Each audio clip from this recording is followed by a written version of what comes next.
Regardez-nous. En quoi sommes-nous différents?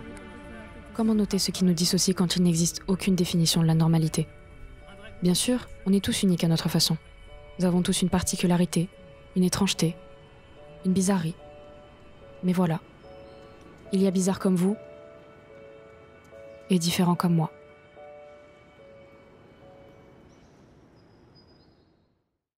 Le cerveau humain est un programme complexe. Chaque nuance cérébrale peut amener à un fonctionnement complètement différent.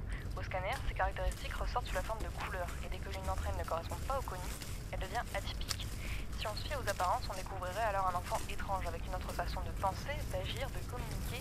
On les appelle les indigos. Mais c'est difficile d'être quelqu'un qui se sait différent. Comment vous sentiriez-vous si tout semblait décalé comme en apesanteur au-dessus de la réalité, hors d'atteinte, alors qu'il ne suffit pourtant que d'une nuance de couleur? Non mais... Oh! Oh!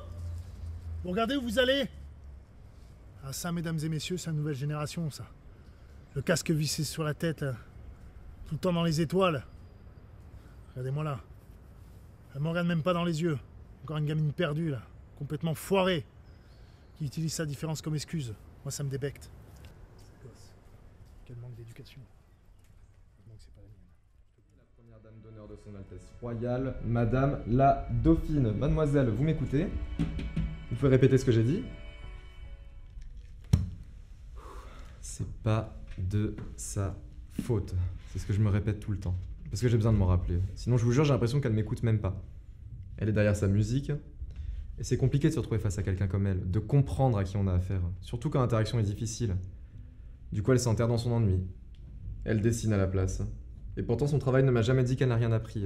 Et elle a du potentiel. Mais vous savez, c'est compliqué dans un environnement si peu adapté d'y laisser libre cours. J'espère juste qu'une fois sortie d'ici, elle pourra s'en rendre compte. Pour la semaine prochaine, vous me travaillerez les analyses de texte de Basile, Victor Hugo et Gazelle.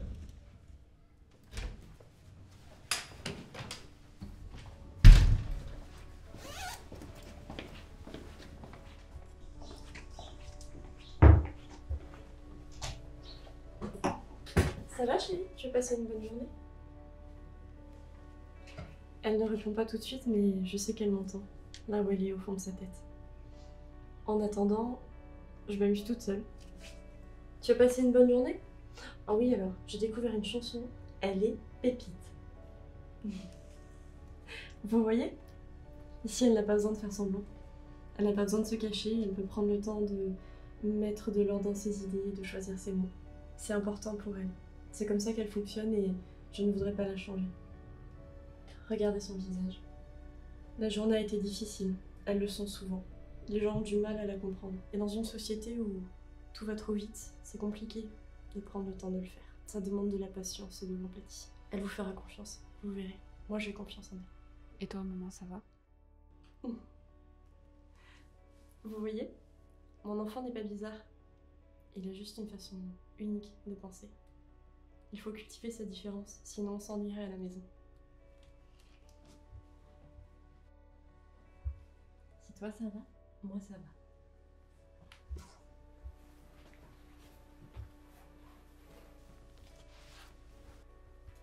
Enfin, c'est ce que tout le monde dit.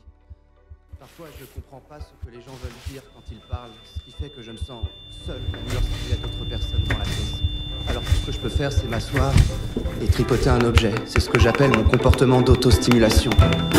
Je tapote un stylo contre un élastique à une certaine fréquence et je pense à ces trucs que je ferais jamais, comme étudier les manchots en Antarctique, avoir une copine, je sais pas.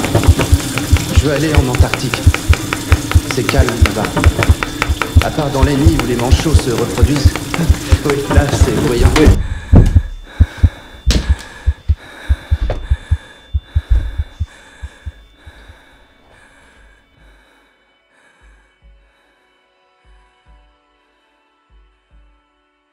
On me dit souvent que j'ai la tête dans les nuages. En vrai, j'aurais aimé être un astronaute. J'aimerais pouvoir m'élever au-dessus du brouhaha du monde et ne garder dans mon casque que le silence. Avoir l'esprit dans les étoiles parce que j'ai peur de qui je suis quand je suis dans ma tête.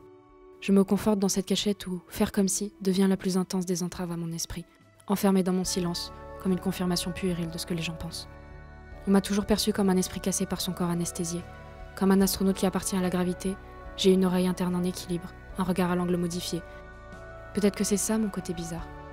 Mais le monde est bizarre, fascinant, particulier, comme une infinité de taches de couleurs indistinctes, des nuances de peinture, d'huile, d'eau et toutes ces teintes qui volent en écho.